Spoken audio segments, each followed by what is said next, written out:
So my Chikorita and I got into a dispute over this purse we found at Target. I fell in love with it and asked if she'd use it, and Kyrie adamantly said no. I couldn't figure it out, and if you notice, the purse is on my kitchen table in the photo, so I bought it anyways. But it soon came to light that even though I've had the Diamond Edition DVD for literally longer than she's been alive, my kid has never actually seen the animated Beauty and the Beast, only the stage play at Disney World. I was almost horrified and forced her to watch it with me immediately. But I need to pause for a moment because I have to give a shout out to Disney for the most committed foreshadowing ever presented in any film. Look at this. Look at it.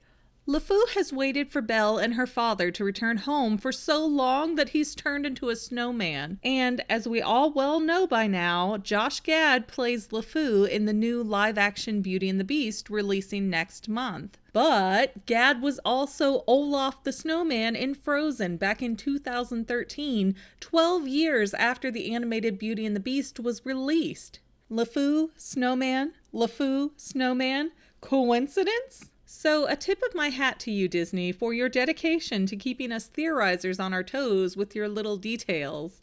Okay, that's not the theory, but man, I wish there was more to make that into a good theory. But what I really want to talk about today is the fact that the Beast may have been set up to be cursed, as many of the story's plot holes suggest. Assuming you've seen Beauty and the Beast already, the opening sequence tells of the story of a prince who is turned into a monster because he angers an enchantress in disguise. The most interesting part of that story is about the enchanted rose and how it will bloom until the prince turns 21 years old. And in a scene cut from the movie, Cogsworth mentions that they have about 12 hours before the prince's 21st birthday.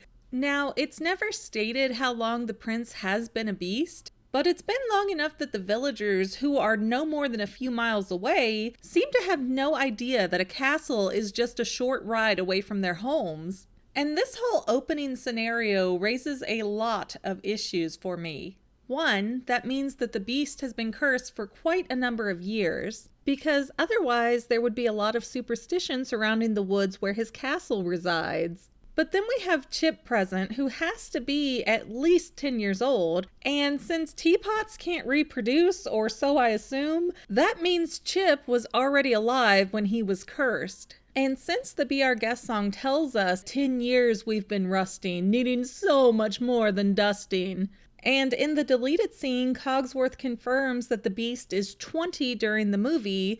That means that the Beast was 10 years old when he answered the door for the old beggar woman. That's insanely young to be so unforgiving to even the most spoiled of royalty. Problem number 2, if the prince was 10 years old, then why does the painting of the prince show him as an adult? I would have to guess that this painting isn't of himself, but of his father, who the prince just happens to perfectly resemble. That castle was likely the home of his father when he was a young man, and the portrait just stayed behind with the property when a newer castle was built. And yes, stuff like that actually happened a lot more than you would think. Number 3, the Beauty and the Beast story is believed to be set around the mid-1700s, as we see guns, steam-powered devices, and other things to suggest that the Industrial Revolution is about to gain real momentum. But that does raise an Easter egg problem, as Belle is seen towards the beginning of The Hunchback of Notre Dame, which is set in 1482. So I don't really know what to do with that information, but either way, they are established as being in France in both films. Number 4, we are repeatedly told that the Beast is a prince, not a king. Now, whether we are in the 1400s or the 1700s, France was well documented as using regents. And yes, France, along with most other nations, would crown even a baby king if he were the next in line for the throne. But since a baby can't really do a whole lot, they would have a regent in place to rule for them until the king became old enough, which often comes up as being the age of 13 in France. So since the Rose Curse expanded to the prince's 21st birthday, and the prince is not a king, that means that his parents are alive, and or the prince is not the next in line for the throne. Now, no matter who you were in France, you were expected to pay taxes. Everyone would have to answer to the king if the taxes weren't collected, and this all means that the sudden absence of the monarchy would not go unnoticed. If the king and queen vanished, the kingdom would be frantically seeking for the next blood relative of the crown, or the highborns would be fighting for the throne, or all the neighboring kingdoms would be attacking France in an attempt to take over the weakened nation. Yet we hear no whispers of any such problems occurring, meaning the ruling monarchy of France must be fine. And if the Belle Easter egg in The Hunchback of Notre Dame is any indicator of the movies being in the same timeline, there is a scene in Hunchback where Esmeralda says, "I bet the king himself doesn't even have a view like this." So if the two movies are from the same time, then there is a king ruling France. It was also very common practice for kings to send their male heirs away from court to live in other castles.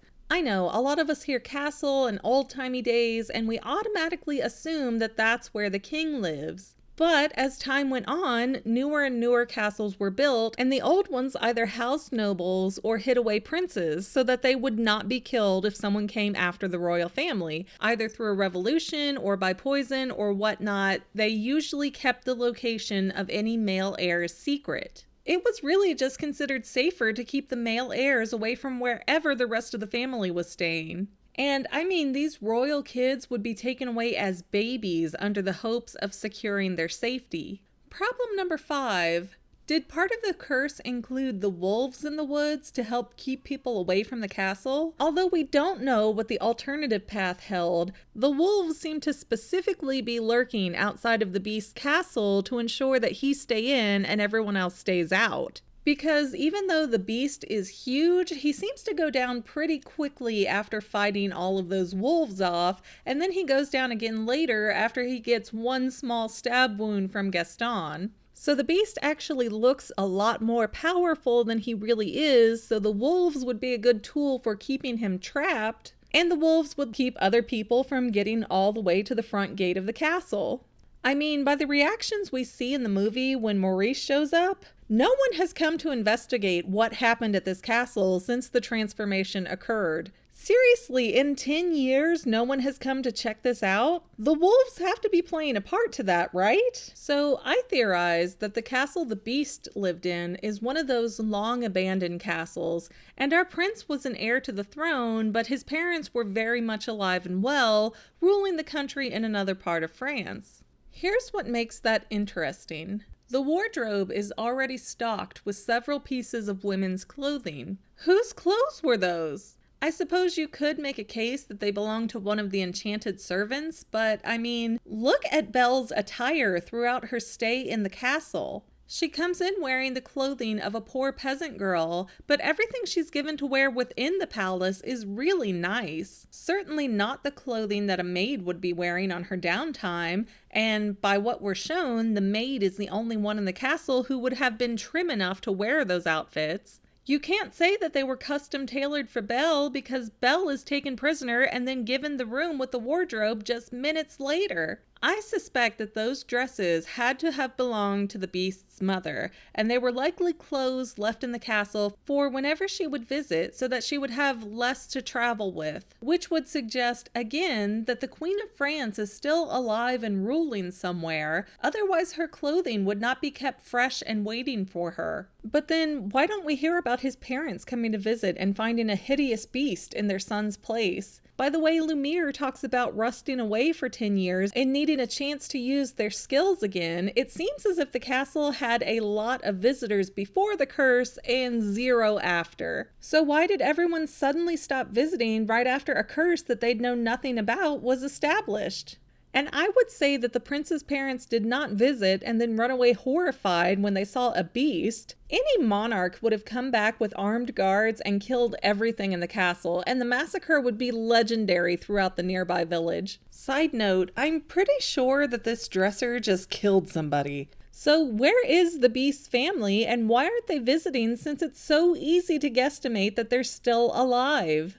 Well, I believe that the beast was not a victim of a random cursing. He was set up for failure by his own parents. Now, I don't know their exact reasoning, but I would say that the prince was not the next in line for the throne, because even the angriest of parents wouldn't risk their succession. So the beast is far enough down the family line that no one would really plot against him or bother him, but still royal enough to warrant a lot of staff and land holdings. But something happened to show the king and queen that their son was not turning into the type of man that they wanted him to become, so they sent an enchantress to test him and gave her permission to curse him in the hopes that this prepubescent boy might learn some grace and humility. That's why the enchantress attacks a 10-year-old boy. That's why the villagers have no sense that anything is wrong with the monarchy. That's why no one has ever come to visit the castle before, and that's why the beast is only a prince, and it doesn't matter that he marries a lowly villager because he's so far down the line that what he does doesn't make any impact on the future of France. Now, I preemptively hear a few of you saying it might not be the parents, it might be his brother who sent the curse.